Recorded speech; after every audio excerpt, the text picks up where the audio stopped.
Welcome to the first lesson in Session 4 on understanding the properties of exponents. First thing we need to do is learn exponential form. The number 8, expressed in prime factored form, can be written as 2 times 2 times 2. The number 8 in exponential form is expressed as 2 to the third power, where 2 represents the base of the exponent and 3 represents the exponent itself. And 2 to the third power means that number 2 is being multiplied by itself 3 times. So of the 5 basic properties, we have the product property, quotient property, the power property, negative exponents, and the zero exponent. So we start with the product property. The product property shows us that if we are multiplying 2 exponents of the same base, then we can add the exponents. So for example, b to the m times b to the n, it'd be equal to b to the m plus n power. So when we multiply exponents of the same base, we add the exponents, often called the same base rule. Here are some examples. So our first example, 3 to the second times 3 to the third, we add those exponents, which gives us 3 to the fifth. Now 3 to the fifth is something that we can multiply out, so we'd end up with 243. The second example, we have w to the sixth times w.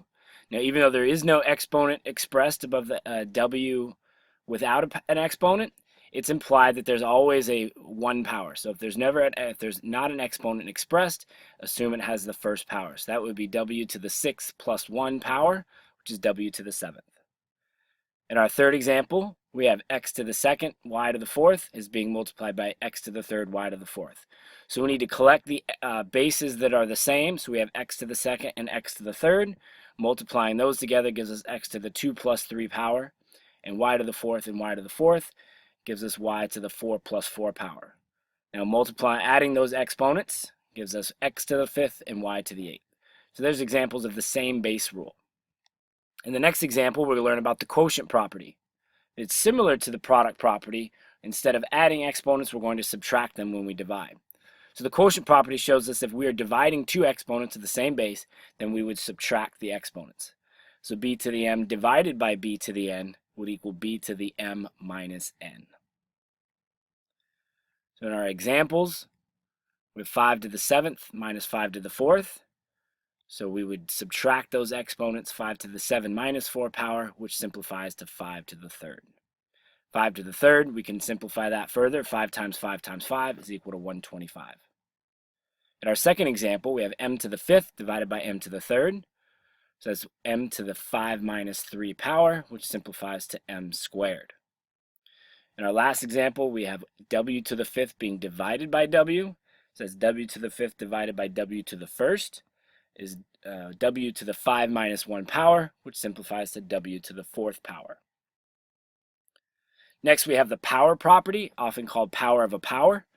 The power property shows us that if we are raising one exponent to another power, we can then multiply the exponents. So we have b to the m, and that is immediately being raised to the n power. So it's called power of a power because you got 2 exponents that are right next to each other. You'll always have parentheses included separating those exponents. So in order to simplify power of a power, we multiply the 2 exponents. So b to the m to the n power is the equivalent of b to the m times n power. So in our examples, the first one we have 7 to the second raised to the fourth power. So that's 7 to the 2 times 4 power, which is 7 to the 8th. 7 to the 8th is a large number and can be left in exponential form. Next, we have x to the 10th being raised to the third power, which is x to the 10 times 3 power, giving us x to the 30th. All right, in the last example here for power of a power, we have 3, x to the second, y to the third, and that whole term is being raised to the fourth power. So we have to take 3 being raised to the fourth power, x squared being raised to the fourth power, y to the third also being raised to the fourth power. So that simplifies 3 to the 1 times 4, which is 3 to the fourth, which is 81. X to the 2 times 4 is x to the 8th, and y to the 3 times 4 power is y to the 12th. So we end up with 81, x to the 4th, y to the 12th. Next, as we move on, we have to learn about negative exponents. The thing about negative exponents is we cannot express an answer using negative exponents. we are always expected to rewrite our expressions using positive exponents. So if you have a negative exponent, it would be expressed positive by sending it to the denominator. So you have b to the negative n power in the numerator, we could send to the denominator as 1 over b to the n power. Now that negative exponent has become positive. And by the same token, b to the negative n that exists in the denominator can be sent up to the numerator to become positive. So you have 1 over b to the negative n power would become b to the positive n power in the numerator. So here are our examples. The first one, 2 to the negative 3 power. So the 2 is being raised to the negative power, so we're going to send the base down to the denominator. And when there's nothing left up in the numerator, so we just put a 1 there. So 2 to the negative 3 power is the equivalent of 1 over 2 to the third, and we can simplify that even further and call it 1/8.